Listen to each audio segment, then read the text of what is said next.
Bismillahirrahmanirrahim. Assalamualaikum warahmatullahi wabarakatuh. Alhamdulillahirabbil alamin wa bihi nasta'in ala amri dunya waddin. Asyhadu an la ilaha illallah wa asyhadu anna Muhammadan abduhu wa rasuluh. Allahumma shalli ala Muhammadin wa ala alihi wa sahbihi ajmain. Wa ba'du. Pelajaran kita sore ini fikih. Kita berada di bab mandi besar. Insyaallah ini hadis yang ketiga atau keempat di dalam bab ini. Adapun urutan hadisnya nomor 36. An Ummi Salamata radhiyallahu anha. Hadis dari Ummu Salamah radhiyallahu anha, zaujin Nabi sallallahu alaihi wasallam, istri Nabi sallallahu alaihi wasallam. Qalat, beliau berkata, Ummu Salamah, Ja'at Ummu Sulaimin, telah datang Ummu Sulaim, imra'atu Abi Talhah, istri Abi Talhah, ila Rasulillah sallallahu alaihi wasallam, pada Rasulullah sallallahu alaihi wasallam. Faqalat, maka berkata Ummu Sulaim. Sulaim ini artinya tasghir. Tasghir itu pengecilan nama. Asalnya Salim. Salim kalau ditasghir itu menjadi Sulaim. Faqalat, maka berkata Ummu Sulaim pada Rasulullah, ya Rasulullah, innallaha la yastahyi minal haq. Allah, sesungguhnya Allah itu tidak malu dari kebenaran. Fahal 'alal mar'ati min ghuslin. Apakah wanita itu harus mandi? Idza hiya ihtamalat, kalau wanita itu mimpi. Faqala Rasulullah sallallahu alaihi wasallam, maka Rasulullah sallallahu alaihi wasallam bersabda, Naam. Idza ra'atil ma'a, kalau dia melihat air. Air itu mani, kalau di fikih nyebut air berarti dia mani. Ada hadis al-ma'u minal ma'. Mandi itu karena keluar mani. Tapi bahasanya kan al-ma'u minal ma'. Kita langsung ke fikih hadisnya, faedah hadis. Tadi itu arti, ya, terjemah. Min fawaidi hadzal hadisi, di antara faedah hadis ini. Jadi tadi hadisnya diingat dulu maknanya, bahwa ada Ummu Sulaim mendatangi Nabi, ya. Tanya tentang apakah wanita itu kalau mimpi harus mandi. Maka disyaratkan oleh Rasul, ya harus mandi kalau melihat mani. Dari hadis tadi ada beberapa faidah. Al-faidatul ula, faidah pertama, salahun nisa'is sahabati radhiyallahu anhum. Baiknya atau bagusnya istri-istri sahabat radhiyallahu anhum. Lianna Ummu Sulaimin, karena Ummu Sulaim sa'alat, bertanya, hadza su'ala, soal ini, alladzi yustahya minhu. Karena Ummu Sulaim itu sampai berani bertanya pada Nabi dengan pertanyaan yang orang malu mengucapkannya. Tapi kenapa ini beliau sampaikan pada Rasul? Bukan berarti Ummu Sulaim tidak punya malu. Tapi beliau sampaikan mukadimahnya, kalau perkara benar, perkara kebaikan, tidak boleh apa? Malu, gitu. Ayo ngaji. Enggak, kenapa? Malu. Nah itu salah, ya. Walihada qalat, dari itu beliau berkata, bukan Ummu Sulaim yang berkata. Wa lihadza qalat Aisyatu. Dari itu berkatalah Aisyah Ummul Mukminin radhiyallahu anha, ni'man nisaul ansor. Paling baiknya wanita itu wanita ansor. Lam yamna'hunna al-haya'u. Karena rasa malu yang ada pada wanita ansor itu tidak menghalangi mereka an yatafaqqahna fid-din. Ya. Tidak diterima oleh wanita ansor rasa malunya untuk menghalangi belajar agama. Ini kan kecerdasan, kebaikan. Malu itu pada tempatnya kalau sampai menghalangi belajar agama itu kesalahan peletakan rasa malu. Fa'athnat alaihinna, maka Aisyah di hadis ini memuji mereka para wanita Ansor. Bikaunihinna, karena keberadaan wanita Ansor la yastahyina minat tafaqquhi fiddin. Karena wanita Ansor tidak malu untuk memahami agama walaupun bentuk-bentuk soalnya tadi malu diungkapkan. Itu faedah pertama, keutamaan apa? Wanita Ansor. Al-faidatu tsaniyah, faedah kedua. Fadilatu Ummi Sulaimin, keutamaan Ummu Sulaim. Haitsu taqaddamat baina yaday su'aliha, ketika beliau memberi mukaddimah sebelum beliau memulai bertanya. Alladzi yustahya minhu, sebelum bertanya, karena pertanyaannya itu suatu yang malu, maka beliau memberi apa? Mukaddimah dulu. Dan mukaddimahnya sangat tepat sekali. Beliau mengatakan, innallaha la yastahyi minal haqqi. Sesungguhnya Allah itu tidak malu dari kebenaran. Al-fa'idatus salisatu, fa'idah yang ketiga. Isbatul haya'i lillah. Hadis ini menerangkan bahwa Allah itu punya sifat malu. Allah itu punya sifat malu. Bahkan bukan hanya sifat. Allah punya nama Maha Pemalu. Bagaimana bahasa Arabnya? Kan Ar-Rahim itu nama Allah ya.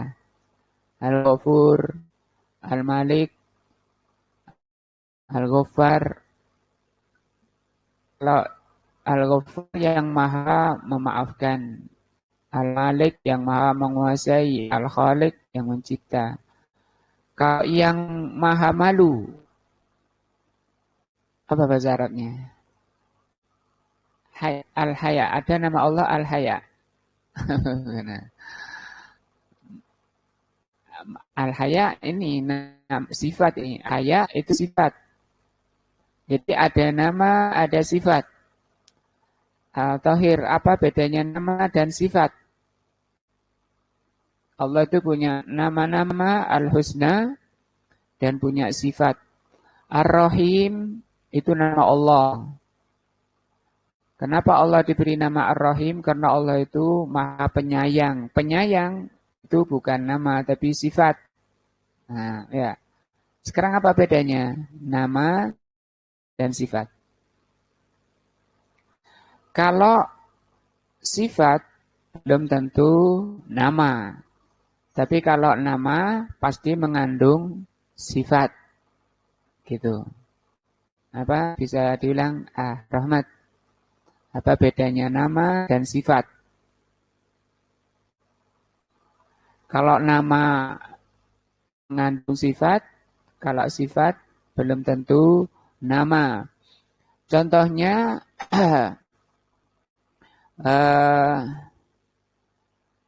Allah punya sifat marah. Ya. Bagi orang-orang yang neraka, Allah marah, murka, benci. Ya. Apakah Allah punya nama pembenci? Pemarah? Tidak ada.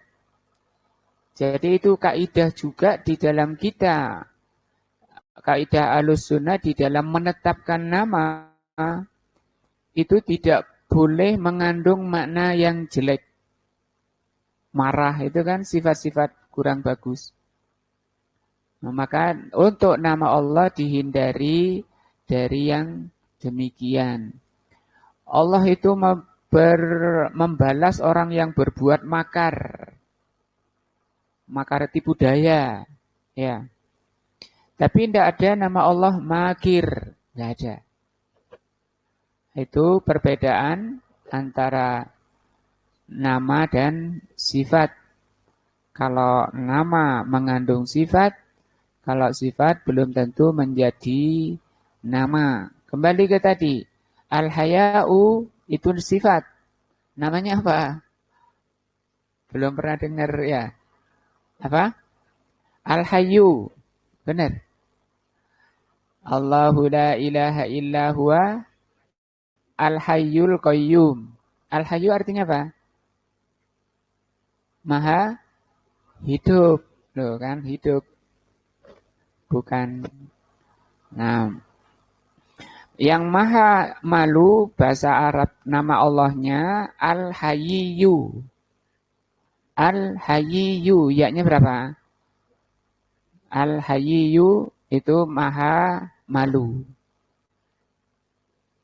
Jadi di Asmaul Husna, kalau antum lihat Asmaul Husna, di sana ada Al-Hayyu, kemudian di bawahnya Al-Qayyum, kemudian di bawahnya Al-Hayyu. Kalau gundul kan nanti nggak bisa membedakan ini kok dua, bukan dua. Itu memang beda. Jadi di hadis ini, karena hadis ini sahih, menerangkan bahwa Allah itu punya nama Al-Hayyu dan punya sifat Al-Haya'u. Al-Haya itu sifat. Liqauliha innallaha la yastahyi minal haq. Berdasarkan perkataan Ummu Sulaim bahwa sesungguhnya Allah itu tidak malu dari kebenaran. Wadzalika bi mafhumi hadhil kalimah, maka mafhum itu pemahaman sebaliknya. Allah itu tidak malu kalau perkara apa? Baik. Bagaimana kalau perkara baik? Kayak gitu, ya. Fa inna mafhumaha, bahwa pemahaman sebaliknya, anahu sesungguhnya Allah itu yustahya. Allah itu malu mimma laisa bihaqqin, dalam perkara yang tidak benar. Allah itu malu. Nah. Fa innallaha ta'ala mausufun, karena Allah Subhanahu wa ta'ala itu disifati bil haya'i. Allah itu disifati dengan malu. Lakinnahu laisa kahaya'il mahlukin, hanya saja sifat malunya Allah sama sekali tidak sama dengan sifat malunya makhluk. Bal huwa haya'un, bahkan sifat malu bagi Allah yaliku bijalalihi wa azamatihi, sesuai dengan keagungan Allah dan kebesaran Allah. Jadi nama-nama Allah dan sifat-sifat Allah sama sekali bersih dari kesamaan dengan makhluk. Karena Allah berfirman, laisa kamitslihi syai'un. Tidak ada sedikit pun, sesuatu pun yang semisal, serupa dengan Allah.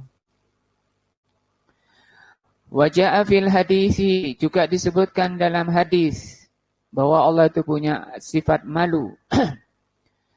Innallaha hayyun. Ini bacaannya kayak gini, tulisannya seperti ini. Kalau ada kayak gini jangan dibaca sesungguhnya Allah Maha Hidup. Ya salah. Hayyun di kasroh dulu. Berarti ini ya-nya asalnya berapa? 3. Iya. Hayyun gitu asalnya. Ya yang tengah disukun, kemudian yang terakhir diidghamkan. Kalau al-hayyu ya-nya berapa? 2. Nah, dihafalkan nama Allah apa? Hayyun. Apa artinya? Maha malu. Karimun. Jadi ini asalnya kayak gini.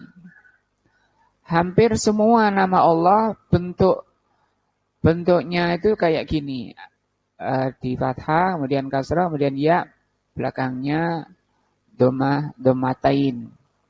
Salimun, rahimun, kayak gitu. Karimun, sama bentuknya.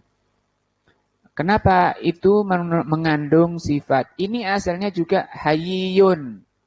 Cuma karena ya-nya yang pertama, yang tengah itu mati, maka ya yang terakhir diidghamkan, dimasukkan.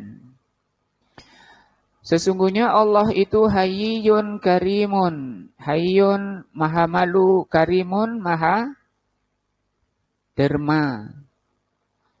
Yastahyi, ini sifatnya. Allah itu malu min abdihi pada hambanya. Idza rafa'a yadayhi, kalau hambanya itu mengangkat kedua tangannya, an yuraddahuma, kalau dikembalikan tangannya, kedua tangannya ditaruh setelah diangkat sifron, kondisi kosong. Maksudnya apa? Makbul doanya. Asalkan sesuai syarat-syaratnya. Kalau artinya mengangkat tangan itu termasuk adab, dan adab kapan doa itu makbul. Di antaranya apa? Mengangkat tangan. Karena tidak semua doa itu harus mengangkat tangan. Nah. Wa hadzal ladzi dhahabna, inilah yang kita ikuti. Fi tafsiril haya, tentang tafsir haya. Allah itu punya sifat malu, tapi rasa malu Allah jauh tidak sama dengan dengan sifat malu pada makhluknya. Sifat malu pada Allah sesuai dengan keagungan dan kebesarannya. Wa annahu sabitun, bahwa sifat malu itu ada. Fil hakikoh, secara hakikat. Lawannya hakikat apa? Majasi. Tidak ada hakikatnya. Seperti telah datang singa padang pasir. Apa singa padang pasir? Hamzah maksudnya ya? Paman Rasul SAW. Bisidang. Apakah Hamzah itu singa? Nah, itu bukan hakikat. Bukan singa secara hakikat, tapi secara majasi. Jadi di dalam Islam ada hakikat, ada majasi. Seperti ini, sifat malu bagi Allah itu hakikat, bukan majasi. Wa huwa madhabus salafis salih. Meyakini Allah itu punya nama pemalu dan mempunyai sifat malu, ini madhabnya salafus salih. Wa ahlus sunnati wal jamaati. Li'annahum karena ahlus sunnah itu yujruna nususul kitabi was sunnah. Yujrun itu bisa diartikan membiarkan. Ahlus sunnah itu diantara prinsipnya, prinsip akidahnya, terutama terhadap nama dan sifat Allah itu, membiarkan nas-nas itu begitu. Fima yata'allaqu bi asma'illahi wa sifatihi. Nas-nas Alkitab was sunnah berkaitan dengan atau sesuatu yang berhubungan dengan nama-nama Allah. Caranya itu membiarkan ala dhahiriha. Gitu. Ini cara. Cara apa? Mengimani nama dan sifat Allah dibiarkan zahirnya. Zahir ayat atau zahir hadisnya. Lakin min ghairi mumasilatin, dengan tanpa mumasilah, tanpa diserupakan. Kalau gitu Allah itu sama dengan makhluk, karena makhluk kan punya malu. Kan tidak boleh menyamakan makhluk dengan Allah. Nah, ya siapa yang menyamakan? Ahlus sunnah tidak ada yang menyamakan. Tadi sudah disebutkan, rasa malu Allah, hayaun yaliku bijalalihi, sesuai dengan kebesaran dan keagungannya. Tidak sama, tidak semisal dengan makhluknya. Dan seluruh nama dan sifat seperti itu, karena Allah berfirman, laisa kamitslihi syai'un. Wa anta idza ajraitaha, maka kalau engkau biarkan nas itu, ayat atau hadis, ala dhahiriha, sebagaimana zahirnya, sebagaimana bacaannya, bila mumasalatin, tanpa dipermisalkan, fa inna hadza huwa haqiqatul ittiba. Itu namanya ittiba. Apa ittiba? Mengikuti para sahabat di dalam mengimani nas. Nah, sehingga tidak sifat ahlus sunnah itu, sehingga tidak ada di kalangan sahabat yang menafsir-nafsirkan nama dan sifat Allah itu di luar zahirnya. Nah, misalnya ketika Allah berfirman, yadullahi maghlula, kedua tangan Allah itu terbuka, ya bal yadahu mabsutatan, kedua tangan Allah itu terbentang. Tidak ada sahabat yang menafsirkan kedua tangan Allah itu dimaknakan, itu bukan berarti Allah punya dua tangan. Kedua tangan di ayat itu maksudnya kekuasaan Allah. Banyak kelompok yang suka menafsirkan, memalingkan maknanya, di tangan itu dimaknanya apa? Kekuasaan. Dari penafsiran kekuasaan saja sudah jelas salah, karena ayatnya bal yadahu, bahkan dua tangannya. Kalau diartikan kekuasaan gimana? Bahkan dua kekuasaan Allah. Masa kekuasaan Allah cuma dua? Kalau dua, satu apa? Dua apa? Kan gitu. Nah, ketika Rasul menjelaskan bahwa Allah turun setiap sepertiga malam ke langit dunia, mereka bilang, yang turun bukan Allah, tapi malaikatnya atau rahmahnya. Ya. Padahal di situ kata Rasul, setiap sepertiga malam terakhir Allah turun dan Allah menyeru, siapa yang mau berdoa, aku akan beri. Kalau malaikat, apa bisa malaikat mengatakan seperti itu? Kalau itu rahmah, diartikan rahmah, masa rahmat Allah turunnya hanya sepertiga malam? Lah sisanya kebaikan-kebaikan di dunia ini kan rahmah. Itu dari mana? Jadi jelas batilnya. Maka sebaik-baik pemahaman, sebaik-baik keimanan, sebaik-baik akidah adalah yang ada pada para sahabat, muhajirin dan ansar. Mereka itu tolak ukur. Allah berfirman, as-sabiqunal awwaluna minal muhajirin wal ansar Walladzina taba'uhum biihsan radhiyallahu anhum wa radu'an. Orang-orang yang berlomba dalam kebaikan dari generasi pertama, yaitu Muhajirin dan Ansor, dan siapapun yang mengikuti mereka dengan baik, radhiyallahu anhum, Allah ridho pada mereka. Diam para sahabat, karena sudah paham. Begitu dibacakan ayat, paham mereka, nggak perlu dimakna-maknai dengan makna-makna yang macam-macam. Nah, amma man hawala, adapun orang yang mentahwil itu memalingkan makna-makna. An yuhawwilal makna, dengan memalingkan makna.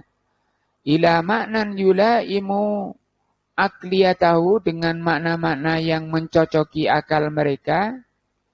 Fayuharriku al-kalama an mawadi'ihi, sehingga dia letakkan makna-makna di luar tempatnya. Maka itu kezaliman, dan berarti dia telah berkata tentang Allah apa-apa yang tidak Allah katakan. Memberi sifat bagi Allah dengan sifat-sifat yang tidak Allah sifati. Dan dosa itu lebih besar dari dosa syirik. Nah, fa inna hadza tariqun dhallun, yang seperti ini adalah thariqah, adalah jalan yang sesat. Apa itu? Memalingkan makna-makna tadi. Jadi yang benar gimana tadi? Dibiarkan sesuai bacaannya. Jadi tafsirnya gimana? Tafsirnya bacaannya gitu. Tafsirnya bacaannya. Wa bid'atun, dan itu bid'ah, sesuatu yang diada-adakan, keluar dari standarnya, keluar dari pemahaman sahabat dan Rasulullah SAW. Wa kullu bid'atin dalalatun, setiap kebid'ahan itu kesesatan. Wa kullu dalalatin finnar. Bahaya, harus disampaikan, dinasehati, yang benar disampaikan, yang salah disampaikan, supaya akal mereka memilih yang benar. Walihada kanal asy'ariyatu masalan, dari itu kelompok asy'ariyah atau faham asy'ariyah. Asy'ariyah ini nama pemahaman yang dibuat oleh Abul Hasan al-Asy'ari. Tapi beliaunya ini, Abul Hasan, sudah taubat. Sudah taubat dari penyimpangannya, kesalahannya dulu. Sebelum taubatnya, beliau memang sempat terjatuh, tergelincir ke pemahaman-pemahaman yang tadi sesat, bid'ah tadi. Suka memaknai ayat-ayat dan sifat Allah pada bukan tempatnya, bukan maknanya. Dan beliau setelah merenungi pemahaman sebelumnya dan sudah kembali, karena beliau imam, termasuk imam Mu'tazilah, maka beliau keluar di hari Jumat khutbah dengan pakai serban. Beliau mengatakan, barang siapa yang mengenal aku, kalian sudah mengenalnya. Yang belum mengenal aku ini adalah Abul Hasan al-Asy'ari, yang telah kalian ketahui akidah saya. Maka mulai detik ini, aku buang, aku lepaskan akidah itu dariku. Sebagaimana aku buang dan aku lepaskan surbanku ini, sambil melepas surbannya dilemparkan. Tidak cukup dengan perkataannya, diperkuat dengan membuang surbannya. Kemudian yang sudah jadi sampah tadi dieker-eker tukang sampah, dijadikan dasar ormas terbesar di Indonesia ini. Alhamdulillah. Nah, maka menilai suatu organisasi, yayasan atau partai dari apa? Akidahnya. Akidahnya melenceng, melenceng. Akidahnya lurus, lurus. Gitu. Kalau fikih memang khilaf, tidak bisa lepas dari khilaf. Di kalangan sahabat saja tentang aula mastumun nisa, lamas menyentuh, arti menyentuh di ayat. Maka barang siapa yang menyentuh, tentang menyentuh itu kan khilaf antara Ibnu Abbas dan Ibnu Mas'ud. Kalau Ibnu Mas'ud, ya menyentuh itu laki-laki menyentuh perempuan batal. Makanya suami nyentuh istri setelah wudhu, batal wudhunya. Karena ayatnya lamas. Dan kata Ibnu Abbas, lamas di situ bukan nyentuh, tapi jima. Karena tidak ada di ayat ataupun hadis lafadz lamas, kecuali maknanya jima. Dan pendapat Ibnu Abbas yang benar karena dikuatkan oleh hadis. Maka hakimnya itu hadis. Ya, Rasulullah pernah keluar, pernah mencium istrinya, kemudian keluar ke masjid untuk sholat tanpa berwudu dulu. Dari itu kelompok Asy'ariyah ini yuhawwiluna, mereka memalingkan. Coba, mereka memalingkan jami'an nususil kitabi was sunnah, seluruh nas-nas di dalam Al-Qur'an dan As-Sunnah ila ma'anin tukhalifu az-zahira, yang menyelisihi zahirnya. Menyelisihi zahirnya. Kayak tadi, tangan diartikan apa? Kekuasaan. Nah, Allah berbicara, yang bicara itu Allah itu tidak berbicara. Itu Al-Quran itu bukan pembicaraan Allah, bukan kalamullah. Itu hikayat. Apa hikayat? Hikayat Al-Quran itu hikayat dari kalamullah. Apa hikayat?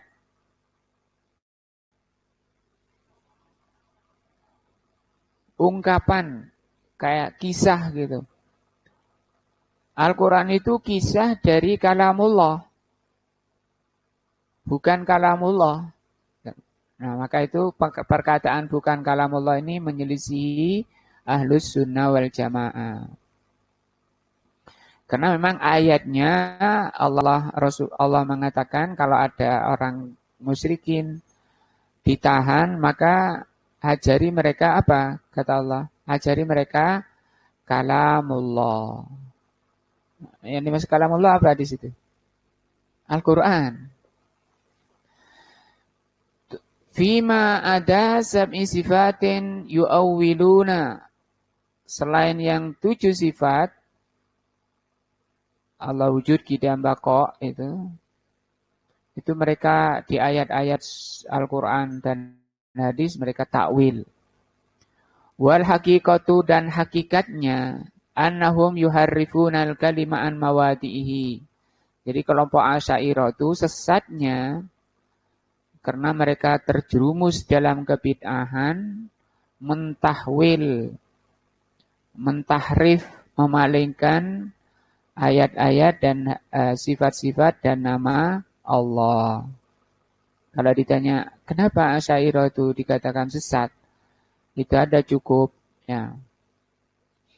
Karena mereka apa? Suka memalingkan makna-makna ayat yang menjelaskan dan hadis yang menjelaskan tentang nama dan sifat Allah. Nah, yang benar gimana? Mana yang benar tadi? Membiarkan ayat dan hadis. Loh, tafsirnya? Tafsirnya ya bacaannya gitu. Al-faidatur rabi'atu, yang ketiga tadi menjelaskan sifat malu bagi Allah dan nama malu bagi Allah yaitu Hayyun, ya.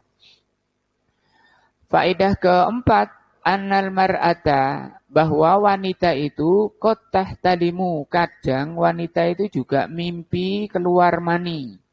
Bahasanya ihtilam. Jadi keluar mani itu bukan hanya laki. Wa wajhu dzalika anna Nabiya sallallahu alaihi wasallam, mana dalilnya? Ini tadi. Bahwa Nabi sallallahu alaihi wasallam aqarra itu menetapkan, ditetapkan oleh Rasul perkataan Ummu Sulaim tadi. Karena Ummu Sulaim mengatakan kalau wanita mimpi keluar mani, bahasanya apa di sini? Ihtalamat. Ya. Apa ihtalamat? Mimpi keluar mani, bukan hanya mimpi naik gunung, mimpi kejegur sungai, bukan itu. Mimpi keluar mani apa? Ihtalamat. Karena Nabi sallallahu alaihi wasallam menetapkan Ummu Sulaim, mengakui Ummu Sulaim yang mengatakan kalau wanita itu mimpi keluar mani. Warattaba ala dzalika hukman. Maka kalau wanita mimpi keluar mani, dia terkena hukum. Maka oleh Rasul dikatakan, bagaimana wanita yang keluar mani ya Rasul? Apakah wajib mandi? Rasul mengatakan, na'am. Ya, wajib mandi. Idza hiya ra'atil ma, kalau dia keluar melihat air, melihat mani.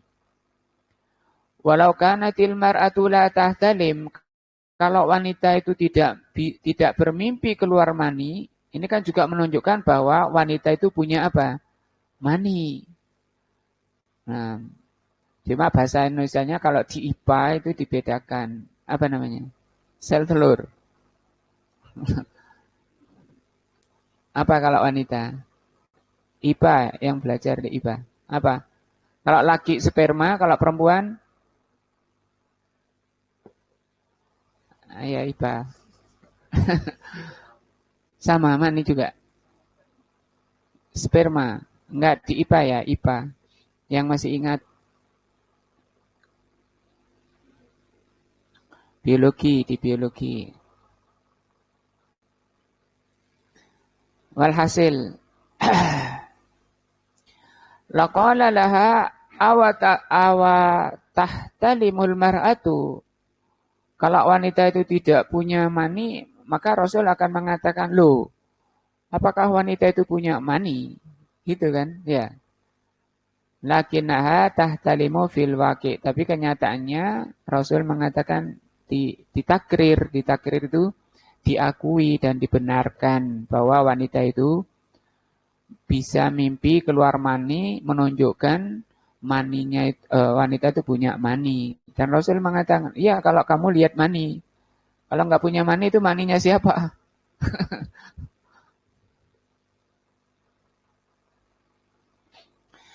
Al-faidatul khamisah. Faidah ke-5. An-nanna ima ma'fun. Bahwa orang tidur itu dimaafkan. Fima yara, dari apa yang dia mimpi, wa yaf'alu fi naumihi, dan apapun yang dilakukan dalam tidurnya.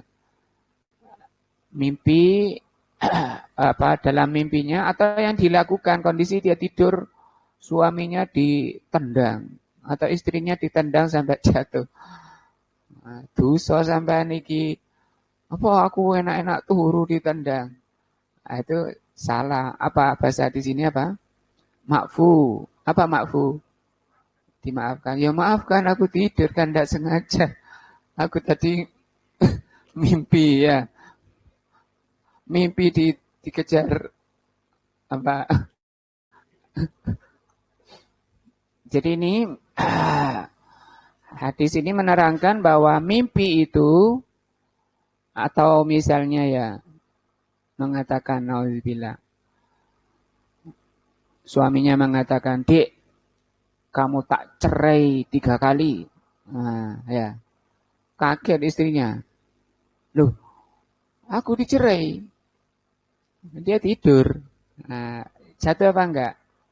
Enggak. Terus apa dia? makfu. Apa makfu? Dimaafkan. Mas, dibangunin suaminya. Mas, kamu tadi mencerai aku. Oh iya tak? Ya maafkan dek. Oh ya tak maafkan. Contoh, amsilatun, contoh. Laura'anna imu, kalau orang tidur mimpi, laki atau perempuan. Oh ini laki ya. Kalau ro'a an-naimu, kalau orang laki mimpi annahu yujami'u zaujatahu, dia menjimai istrinya. Mujami'atan taman, dengan mengumpuli sempurna sampai keluar mani. Mimpi tapi. Nah, walakinahu lam yunzil. Oh, kalau ini tidak, tapi dia enggak keluar mani, maksudnya setelah bangun, enggak ada itu maninya. Padahal tadi aku mimpi keluar. Setelah kaget aku kok bangun, enggak ada. Enggak ada, di mana-mana dicari, enggak ada. Fa'innahu ma'fuun. Maka yang seperti apa? Dimaafkan. Wala yalzimuhu an yaghtasila. Dan dia tidak harus mandi. Padahal tadi sudah sempurna, ya. Itu dimaafkan. Walau ra'a annahu yazni bimra'atin. Kalau toh misalnya orang itu mimpi berzina dengan wanita. Naudzubillah, ya. Menzinai wanita. Banyak misalnya. Fala yuqamu alaihi haddun. Maka dia tidak ditegakkan hukum, ya. Datang ke hakim, Pak Hakim, aku tadi mimpi zina dengan 10 wanita. Nah, ya apa ini? Ya, kata Pak Hakimnya apa? Oh itu makfu. Apa makfu? Nah, saya harus mandi apa enggak Pak Hakim? Gak usah. Kenapa? Li'annahu makfuun anhu. Walihadza lam yujibun Nabi sallallahu alaihi wasallam al-ghusla, sehingga Nabi tidak mewajibkan mandi alal muhtalim pada orang yang mimpi illa idza ra'al mani, kecuali kalau dia melihat mani. Al-faidatus sadisah, faidah ke-6. An-nanna ima idza ra'al ma'a, bahwa orang yang tidur kalau melihat mimpi lihat mani. Oh, bukan. Kalau orang tidur itu melihat mani, wa tayaqqana annahu maniyun, dia yakin bahwa ini mani. Wajib alaihi al-ghuslu, maka dia wajib mandi karena lihat mani. Wa illam yadhkur ihtilaman, walaupun dia tidak ingat, loh ini kok ada mani, kapan aku mimpi, ya. Kapan aku mimpi kok moro ada mani ini. Dan dia tahu bahwa itu mani. Karena dia lihat mani, maka apa? Harus mandi. Mana dalilnya? Ya tadi kan Rasul bilang, ya wajib kalau lihat mani. Mau mimpi atau enggak kan kamu lihat mani, kan kayak gitu kan, ya. Mimpi atau enggak kan kamu lihat mani. Dan itu manimu. Gitu. Wajhu dzalika anna Nabiy sallallahu alaihi wasallam, kenapa? Karena Nabi sallallahu alaihi wasallam allaka hukmal ghusli bi ru'yatil ma. Karena Nabi mengkaitkan hukum mandi itu dengan melihat mani. Fadalla ala annal madara ala ru'yatil ma, sehingga hukumnya mengikuti melihat atau tidaknya mani. Falau ra'al insanu annahu yujami'u fi naumihi, kalau seorang mimpi mengumpuli istrinya, walakin lam yara asarul mani, tapi dia tidak melihat bekas mani, walaupun mimpi sudah keluar mani tapi enggak lihat mani, fa innahu la syai'a alaih, dia tidak terkena hukum apa-apa. Listiratin Nabi SAW al-wujubu bima idar al-ma. Karena Nabi mensyaratkan wajib mandi itu kalau melihat mani. Fa'in ahassa. Bagaimana kalau merasa, terasa, binti kalil mani, terasa keluar mani, terasa. Walakin lam yahruj minhu, tapi enggak keluar. Ditiat, tadi aku kayak, keluar mani kayaknya tadi. Dicari. Nah, dicari maninya. Sumastaiqadha wa barada syahwatahu, dan sudah enggak ada syahwat. Fala ghusla alaih, maka yang seperti itu walaupun sudah merasa keluar mani, dicari enggak ada maninya, maka dia tidak wajib mandi. Li'annahu lam yaral ma, karena dia tidak melihat air mani. Wa fi hadza dalilun ala dha'fi man yaqul, dari ini lemah dalil orang yang mengatakan innahu idan taqalal mani wa lam yahruj, bahwa kalau mani sudah pindah tadi merasa keluar, itu namanya merasa keluar, itu bahasa fikihnya di sini intaqala. Intaqala artinya pindah. Nah, tadi terasa keluar mani kok. Sebagian ulama fikih mengatakan wajib alaihi al-ghuslu, maka dia wajib mandi. Fayuqal bid'afihi, maka ini pendapat yang lemah. Karena tadi memang hadisnya kalau melihat mani. Li'anna Nabiya sallallahu alaihi wasallam allaqa wujubal ghusli bima idza ru'iya asarul janabah. Diwajibkan mandi kalau melihat benda maninya tadi. Contoh, walau ahassatil mar'atu, kalau seorang wanita merasa bi anna haidaha intaqal, bahwa haidnya datang. Haidnya datang, tapi enggak ada darah. Kayaknya keluar ini, sudah terasa. Nah, ahassat itu merasa, terasa. Walakin lam yahruj, dilihat-lihat enggak ada. Faminal ulama, di antara ulama ada yang mengatakan innahu ka intiqalil mani yuthbatu lahu hukmul haid, maka harus dihukumi haid. Wa yujibul ghuslu, dan harus mandi. Ini hukum apa? Merasa, ya. Perasaan. Kayak agama kalau hanya perasaan-perasaan itu belum dihukumi, ya. Sampai nyata. Wa minhum man yaqul, di antara ulama yang mengatakan enggak apa? Enggak mandi dan enggak dihukumi haid. Walaupun apa? Terasa. Wa yanbani ala hadhil mas'alah, maka dalam masalah ini annal mar'ata, bahwa wanita lau ahassat bintiqalil haid, kalau dia merasa mau haid qabla duhulil waktu, sebelum masuk waktu, sebelum asar misalnya. Tsumma kharaja ba'da duhulil waktu, kemudian keluar tapi merasanya sebelum asar dan keluarnya setelah asar. Gimana itu? Dihukumi haid apa? Dia harus ganti asarnya atau enggak? Misalnya, karena asarnya dia terasanya sebelum asar, keluarnya setelah asar.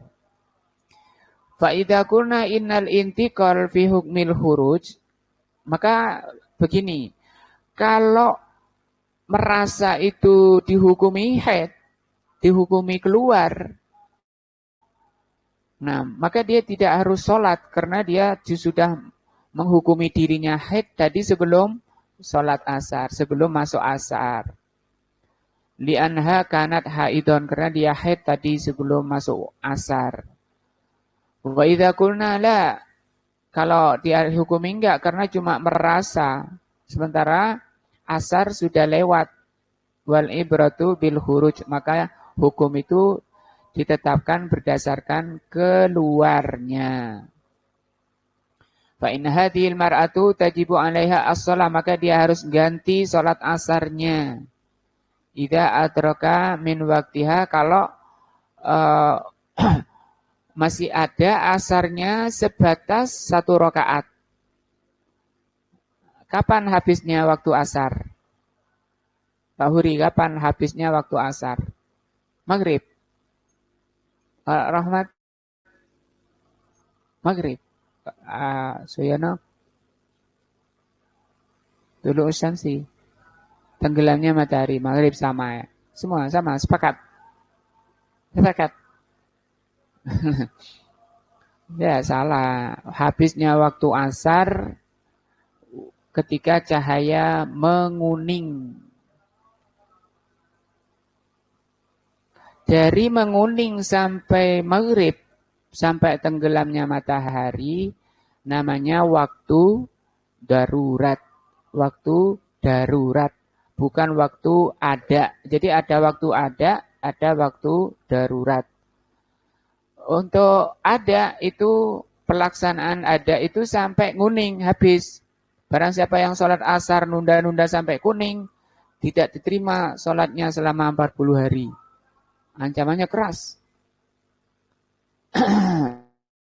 Maka untuk waktu darurat ini hanya diperuntukkan untuk beberapa orang. 1, orang gila sembuh waktu darurat. Maka dia harus sholat asar. Ini masih ada waktu, boleh kamu. Ini waktu kuning sampai maghrib ini untuk kamu, karena kamu gila dari tadi. Sekarang kamu udah sembuh, wajib. Yang kedua, wanita haid.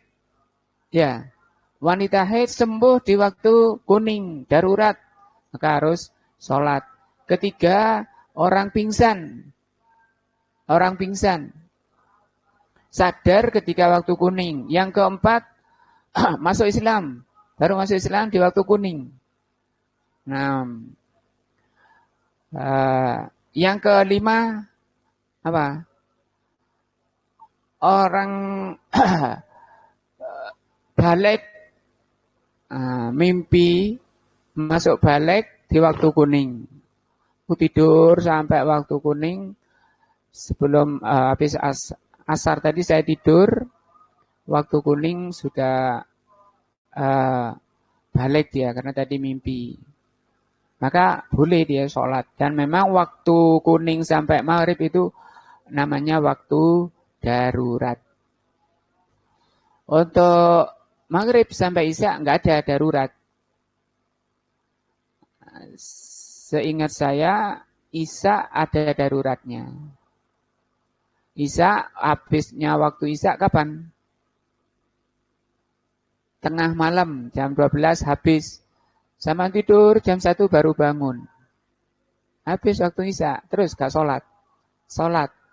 Ada waktu darurat. Ya tadi, berarti yang keenam tadi yang kuning itu orang tidur. Tidur bangunnya sudah kuning. Nah, ada 6 tadi ya. Bisa diulang.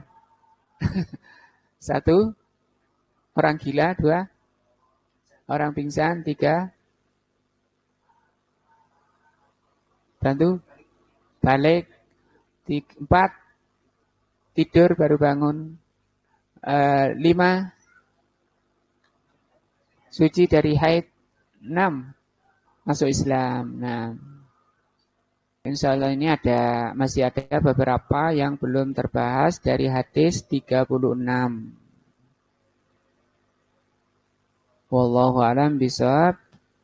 Subhanakallahumma bihamdika asyhadu an la ilaha illa anta astaghfiruka wa atubu ilaik. Assalamualaikum warahmatullahi wabarakatuh.